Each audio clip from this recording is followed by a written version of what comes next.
As the droplet washes away, every summer you spray your garden with chemical pest control, and every summer the pests come right back. Those sprays eradicate the bugs temporarily, but the moment the bottle runs dry, your defense system resets to zero. That cycle is a subscription trap. It costs you money every single season, poisons your soil biology, and wipes out the beneficial insects that are actually trying to do the real work in your yard. There is an alternative. Centuries before the synthetic pesticide industry existed, Japanese garden philosophy engineered pest control directly into the landscape itself, building a living, biological infrastructure. Treating symptoms temporarily guarantees a lifetime of manual labor and recurring costs. Removing the biological cause requires upfront structural design, but the payoff is permanent. Traditional Japanese garden design prioritizes overlapping biological utility. The plants are selected for how they work, not just for how they look. The 7 perennials used in this approach deploy 3 specific mechanisms.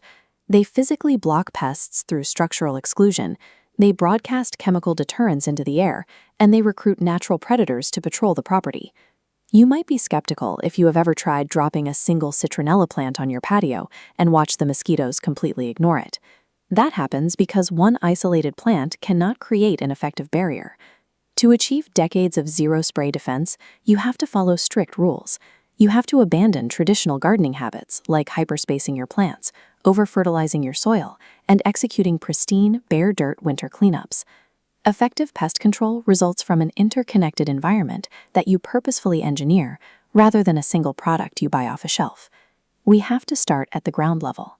The shaded understory and your bare soil beds are the primary entry points where your garden's worst pest problems begin. Fungus gnats, thrips, and soil mites all require exposed, undisturbed topsoil. That bare dirt acts as a necessary incubator for them to establish a breeding foothold and complete their life cycles. Japanese forest grass and painted ferns solve this by moving in and closing off those spaces completely. They form dense, light-blocking mats over the ground, erasing the humid, exposed microclimates those pests need to breed. As we move above the soil, we hit the structural defense layer. This is where plants like the Japanese iris are deployed to deal with chewing pests, specifically Japanese beetles. A chewing insect is always searching for soft, pliable, high-sugar tissue to feed on. The foliage of the Japanese iris is structurally rigid and fibrous. It offers absolutely nothing they can eat, so they bypass it entirely. The trade-off here is your patience. This ground canopy takes about 3 to 4 years to fully mature and close off the bare soil completely. These ground-level perennials do not rely on repelling pests chemically. They physically erase the breeding habitat and the food source, solving your pest problem before the larvae even have a chance to hatch. Now let's move from the soil up into the air, specifically looking at the overlapping zones immediately surrounding your outdoor patios and seating areas. Iowa State University published research documenting that nepetalactone, the volatile compound produced by Japanese catnip, disrupts mosquito navigation 10 times more effectively than DEET at equivalent concentrations. This blueprint shows the correct deployment strategy. You must plant them in specific clusters, like this triangular formation, to build a unified barrier. By creating overlapping 8-foot zones, you establish a continuous chemical broadcast system. It runs relentlessly from spring to fall and never washes off.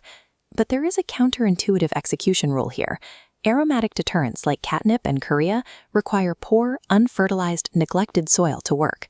Mild nutritional stress forces the plant to concentrate its pest-deterrent volatile oils. If you give these plants heavily amended, rich soil, they push out lush, soft growth that completely dilutes those protective oils. Over-caring for these specific plants actively ruins their biological defense.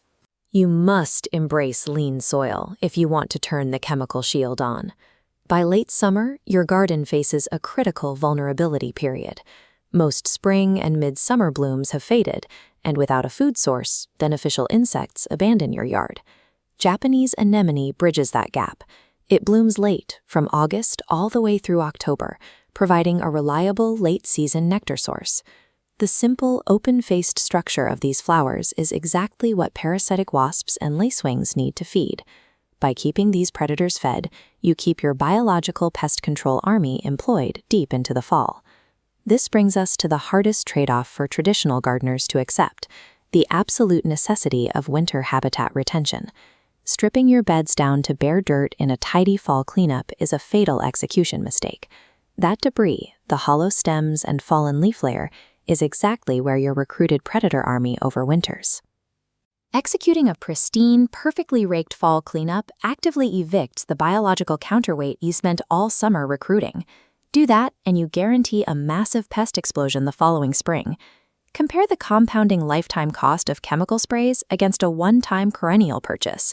Through division, your single plant splits into independent plants every few years, giving you compounding assets at zero additional cost. This division allows you to continuously push your pest defense perimeter outward, covering your entire property for free. The upfront labor of planting is an infrastructure investment. It self-funds and compounds its biological effectiveness year after year. Map your path by measuring patience against long-term defense. Demanding instant gratification and manicured beds leaves you stuck with the chemical subscription, but accepting delayed gratification and messy winter borders creates a permanent biological shield. Find your USDA growing zone today. This weekend, pick one bare soil trouble spot in your yard and plant one ground denial species, like painted fern or Japanese forest grass. The choice is straightforward. Keep handing your money to a chemical company twice a year forever, or plant something once that does the fighting for you.